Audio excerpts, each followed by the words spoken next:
الحمدللہ وحدہ والصلاة والسلام علی من لا نبی بعدہ اما بعد فاعوذ باللہ السمیع العلیم من الشیطان الرجیم من ہمزہ ونفخہ ونفثہ بسم اللہ الرحمن الرحیم ان الذین یکفرون باللہ ورسلہ ویریدون ان یفرقوا بین اللہ ورسلہ وَيَقُولُونَ نُؤْمِنُ بِبَعْضٍ وَنَكْفُرُ بِبَعْضٍ وَيُرِيدُونَ أَن يَتَّخِذُوا بَيْنَ ذَلِكَ سَبِيلًا أُولَئِكَ هُمُ الْكَافِرُونَ حَقًّا وَأَعْتَدْنَا لِلْكَافِرِينَ عَذَابًا مُهِينًا صدق اللہ العظیم۔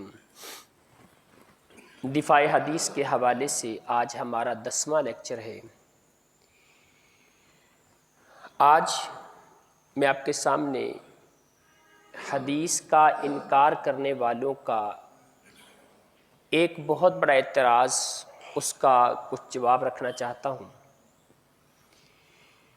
حدیث کا انکار کرنے والے جہاں اور بہت سارے اعتراضات وارد کرتے ہیں کہ رسول اللہ صلی اللہ علیہ وسلم کی حیات طیبہ میں حدیث کو لکھا نہیں گیا، بعد میں لکھی گئی، یہ ایک اجمی سازش ہے۔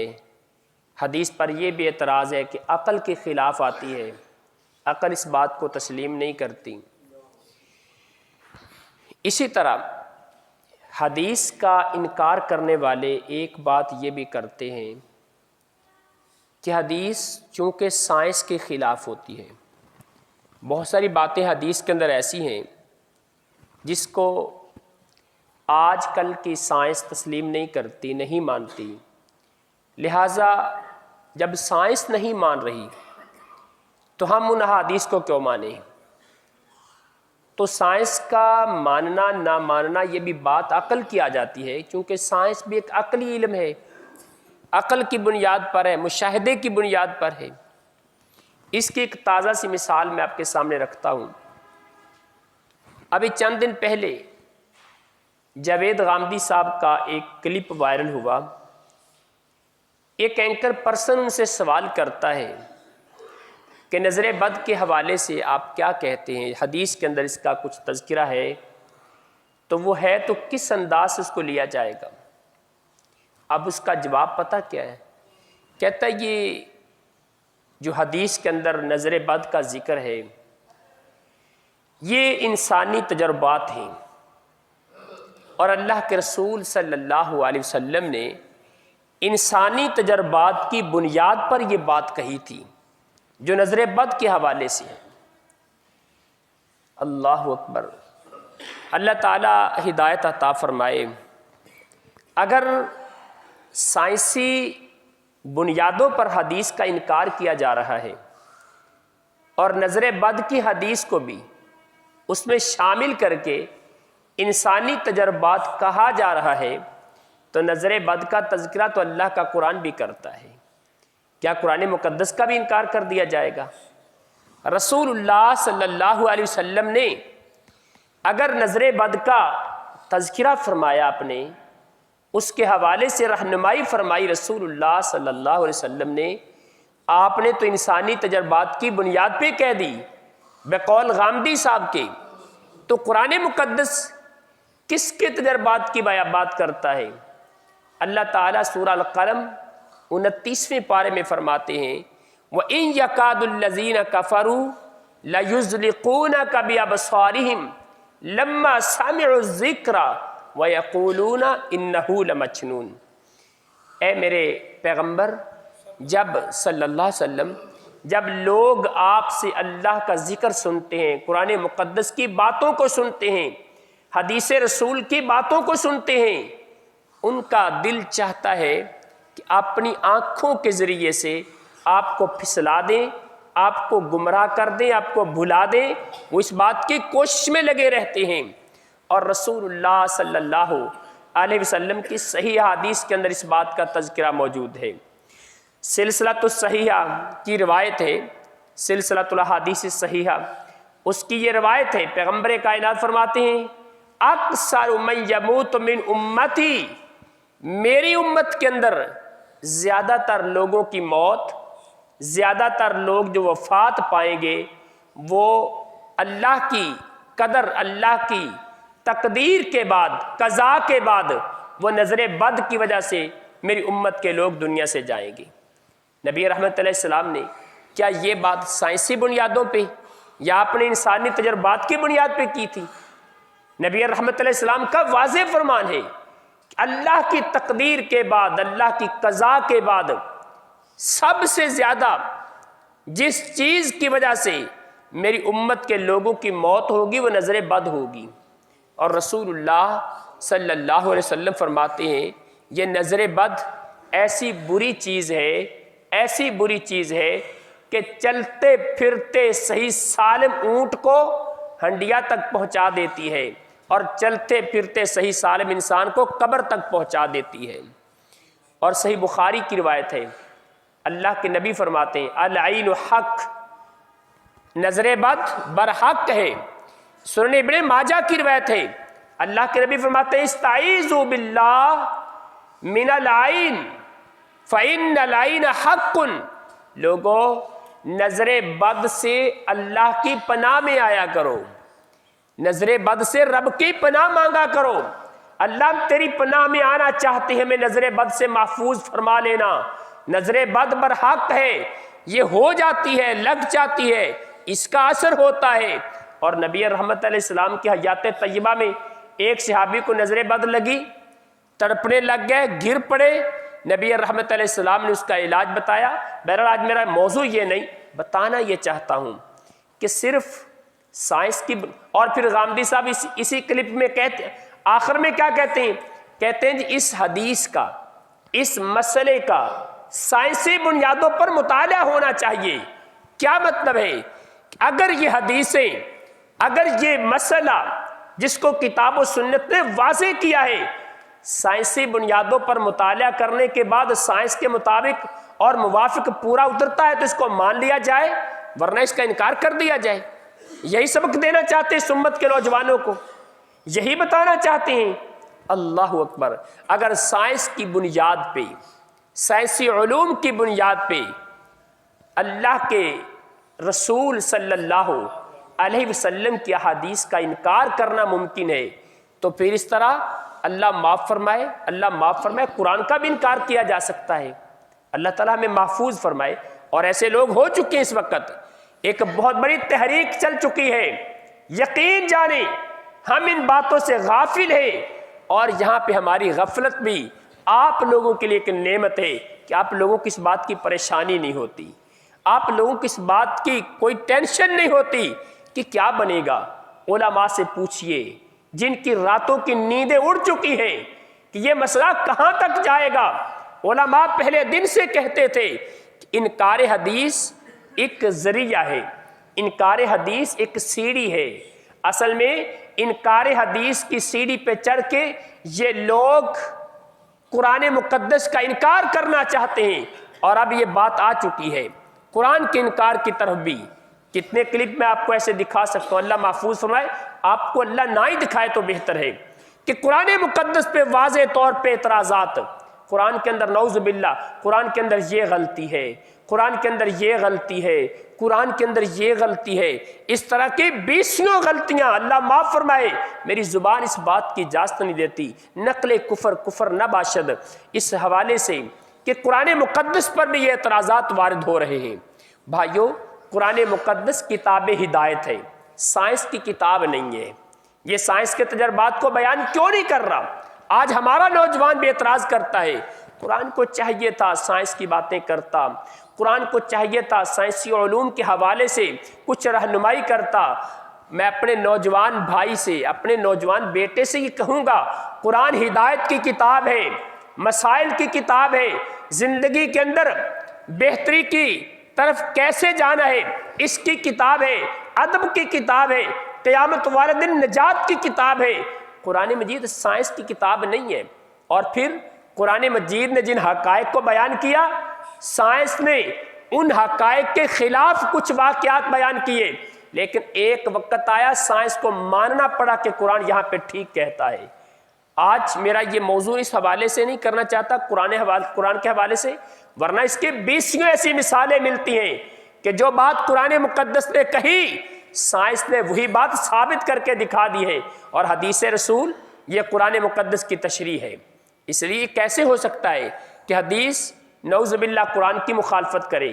حدیث بھی قرآن مجید کی طرح کتاب ہدایت ہے، ہدایت کا ذریعہ ہے، رہنمائی کا ذریعہ ہے۔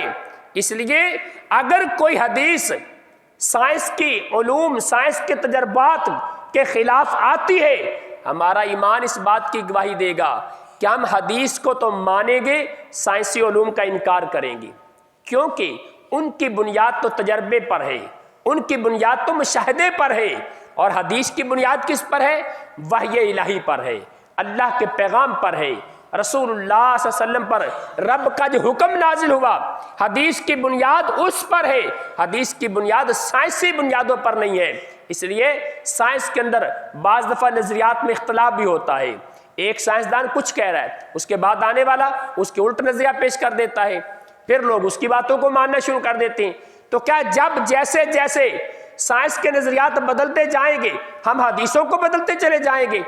اور یقین جانیں احادیث رسول، میں پچھلے دروس میں یہ بات ثابت کر چکا ہوں، شاید آپ کو یاد ہو یا نام، پچھلے دروس کے اندر ہم یہ بات کر چکے ہیں کہ وہ حدیثیں جو پیغمبر کائنات محمد الرسول اللہ صلی اللہ علیہ وسلم کی زبان اطہر سے نکلے تھے الفاظ، آپ کے صحابہ نے ان کو نوٹ کیا تھا، نبی کے صحابہ نے تحریر کیا تھا، کئی سو سالوں کے بعد جب وہ دریافت ہوئے، وہ تحریریں محدثین کو ملی، انہوں نے ان حدیثوں کو اپنے حافظے والی حدیثوں کے ساتھ، اپنی تحریر شدہ حدیثوں کے ساتھ اس کو ٹیلی کیا، اس کو ملایا، تو ایک لفظ کا بھی کہیں فرق نہیں پایا۔ وہ تحریر جو ایک صحابی نے اللہ کے نبی کے سامنے بیٹھ کے لکھی تھی، اگر وہ 100 سال بعد، 200 سال بعد، 300 سال بعد محدثین کو مل گئی، اور محدثین اس سے پہلے حدیثیں لکھ چکے ہوئے تھے، جب تحریر کو دیکھا گیا، اس صحابی کی تحریر کو، اس محدث کی تحریر کو، تو کہیں کوئی فرق نظر نہیں آیا۔ کیوں؟ یہ سینہ بسینہ بھی چلتی رہیں، یہ تحریر کے ذریعے بھی چلتی رہیں۔ اللہ اکبر! اور صحابہ کرام نے رسول اللہ صلی اللہ علیہ وسلم کی احادیث کو یاد کرنے کا کتنا التزام کیا تھا، کس قدر اہتمام کیا تھا۔ جناب عبداللہ ابن عباس رضی اللہ تعالی عنہما آپ فرماتے ہیں رات کا وقت ہوتا، 70 سے زیادہ صحابہ کرام، جناب عبداللہ فرماتے ابن عباس فرماتے ہیں 70 سے زیادہ صحابہ کرام کو میں دیکھا کرتا تھا، مسجد نبوی کے اندر بیٹھ جاتے اور آپس میں بیٹھ کے رسول اللہ صلی اللہ علیہ وسلم کے حدیث کو یاد کیا کرتے تھے۔ جناب عبداللہ ابن عباس بیان کرتے، مجمع الزوائد کی روایت ہے۔ پھر یہ 70 کے قریب جو صحابہ بیٹھے ہوئے نا، ایک دوسرے کو سنایا کرتے تھے، پہلے حدیثوں کو یاد کرتے زبانی، پھر ایک دوسرے کو سنایا کرتے تھے، پھر ایک دوسرے سے سنا کرتے تھے، ساری رات گزر جاتی حدیث کو یاد کرتے کرتے۔ جناب عمر ابن خطاب رضی اللہ تعالی عنہ جب نبی رحمت علیہ السلام نے ان کے ساتھ ایک انصاری کو ان کا بھائی بنا دیا، تو جناب عمر اپنے انصاری بھائی سے کہتے ہیں میرے بھائی اگر ہم دونوں اللہ کے رسول کے پاس چلے جایا کریں گے، سارا دن اللہ کے نبی کے پاس بیٹھیں گے، ہمارا کام کون کرے گا؟ اور اگر دونوں کام پہ چلے جائیں تو پیغمبر کائنات کے فرامین کو یاد کون کرے گا؟ انصاری بھائی کہنے لگا پھر طریقہ بتاؤ کیا کرنا چاہیے؟ فرمایا ایسا کریں گے، ایک دن میں کام کاج پہ جاؤں گا، شام تک جو لے کے آؤں گا اس کو آدھا آدھا کر لیا کریں گے، اور تم سارا دن اللہ کے رسول کے پاس بیٹھو گے، پیغمبر کائنات کے فرامین کو یاد کرو گے، شام کو جب میں گھر واپس آؤں گا جتنی حدیثیں، جتنے فرمان، جتنے مسائل تم نے اللہ کے پیغمبر سے سیکھے ہوں گے تم مجھے یاد کرواؤ گے۔ اگلے دن میں اللہ کے نبی کے پاس بیٹھوں گا، میں رسول اللہ صلی اللہ علیہ وسلم کے پاس بیٹھوں گا، اللہ کے نبی کے حدیث کو یاد کروں گا، شام کو جب تم آؤ گے گھر واپس، جتنا مال تم کما کے لاؤ گے آدھا تم مجھے دو گے، اور جتنی حدیثیں میں اللہ کے رسول سے یاد کر کے آؤں گا تمہیں یاد کرواؤں گا۔ صحابہ کرام اس بات کا اہتمام کیا کرتے تھے۔ اللہ کے نبی علیہ الصلوۃ والسلام فرمایا کرتے تھے صحابہ سے تذاکروا، میرے صحابہ یاد کیا کرو، آپس میں مذاکرہ کیا کرو، ایک دوسرے کو یاد کروایا کرو۔ اور جناب علی رضی اللہ تعالیٰ عنہ آپ بھی لوگوں سے یہی کہا کرتے تھے کہ لوگوں تذاکروا فإن مذاکرۃ العلم، حدیثوں کو یاد کرو، حدیثوں کو یاد کرنے سے، مذاکرہ کرنے سے، ایک دوسرے کو سنانے سے یہ دماغوں میں محفوظ رہتی ہیں، دل میں محفوظ رہتی ہیں۔ اور جابر بن عبداللہ رضی اللہ تعالیٰ عنہ انہیں پتہ چلا کہ عبداللہ ابن انیس کے پاس، جو کہ ملک شام کے اندر ہیں، عبداللہ ابن انیس کے پاس ایک حدیث ہے جو انہوں نے اللہ کے رسول صلی اللہ علیہ وسلم سے براہ راست سنی تھی، اللہ کے نبی کی زبان اطہر سے عبداللہ ابن انیس نے سنی تھی وہ حدیث۔ جناب جابر نے ایک حدیث سننے کے لیے مدینہ سے ملک شام کا 1 مہینے کا سفر کیا، اور جب ان کے پاس پہنچے، جاتے دروازے پہ دستک دی، ملاقات ہوئی، ان سے حدیث سنی، حدیث سنتے فوراً واپس پلٹے۔ عبداللہ ابن انیس کہتے ہیں جابر تھوڑی دیر ٹھہر جاؤ میرے پاس، کچھ آرام کر لو، کچھ سستا لو، کچھ کھا پی لو۔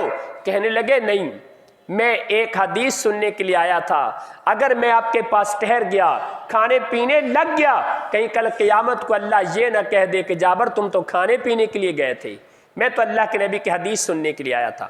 ایک حدیث کے لیے 1 مہینے کا سفر کیا صحابہ اکرام نے، اس کے بعد محدثین اعظام نے۔ انشاءاللہ یہ تسلسل آگے چلتا رہے گا، اور مجھے بڑی خوشی کی بات محسوس ہو رہی ہے۔ آج یہ بھی ڈاکٹر احمد صاحب بتا رہے تھے کہ ہماری اس مسجد کے اندر ماشاءاللہ حفظ القرآن کی کلاس سے 2 طالب علموں نے یہ سعادت حاصل کی ہے کہ انہوں نے اللہ کی کتاب قرآن مجید کو مکمل طور پر اپنے سینوں میں محفوظ کر لیا ہے۔ اللہ تعالیٰ ان کے سینوں کو قرآن کے نور سے منور فرما دے، اور جو دوسرے طلباء ابھی تک اس مرحلے سے گزر رہے ہیں، اللہ تعالیٰ ان کو بھی کامیابی کے ساتھ منزل مقصود تک پہنچا دے۔ اور وہ اساتذہ کرام محترم جناب قاری عبدالحنان صاحب، قاری رمضان صاحب، جو ان بچوں پہ محنت کر رہے ہیں، اللہ ان کی محنتوں کو قبول فرمائے۔ انتظامیہ کی کاوشوں کو، محنتوں کو، جو یہاں پر ٹائم دے رہے ہیں، صلاحیتیں خرچ کر رہے ہیں، پیسہ خرچ کر رہے ہیں، اپنا وقت دے رہے ہیں، اللہ تعالیٰ ان تمام کے گھروں کو برکات سے نواز دے، اللہ تعالیٰ ان کے گھروں کو رحمتوں سے بھر دے۔ آپ بیٹھتے ہیں، مسجد کی رونق بنتے ہیں، اللہ تعالیٰ آپ کے گھروں کو پر رونق بنا دے، ہمارے دلوں کو اللہ پر رونق بنا دے، ہماری زندگیوں کو اللہ پر رونق بنا دے، اور ایمان کی رونق اللہ تعالی ہمیں عطا فرما دے۔ یہ بہت بڑی خوشی کی بات ہے، اللہ تعالی ہمیں اس میں کامیابی عطا فرمائے۔ ایک درد دل اور ایک تمنا آپ کے سامنے رکھنا چاہتا ہوں، اللہ تعالی میں، بلکہ نعمان بھٹی صاحب بھی موجود ہیں، دیگر احباب بھی موجود ہیں، ان سب کے سامنے میری یہ خواہش ہے کہ ماہ رمضان کے اندر نا اصول حدیث کا ایک کورس جو ہے، یہ خصوصاً پڑھے لکھے احباب کے لیے اس کو لانچ کرنا چاہیے، رکھنا چاہیے۔ 15 دن کا یہ کورس ہونا چاہیے، جس میں حدیث کے جو اصول ہیں، یقیناً جب آپ حدیث کے اصول پڑھیں گے نا تو پتہ چلے گا کہ محدثین نے کتنی زیادہ محنتیں کی ہیں۔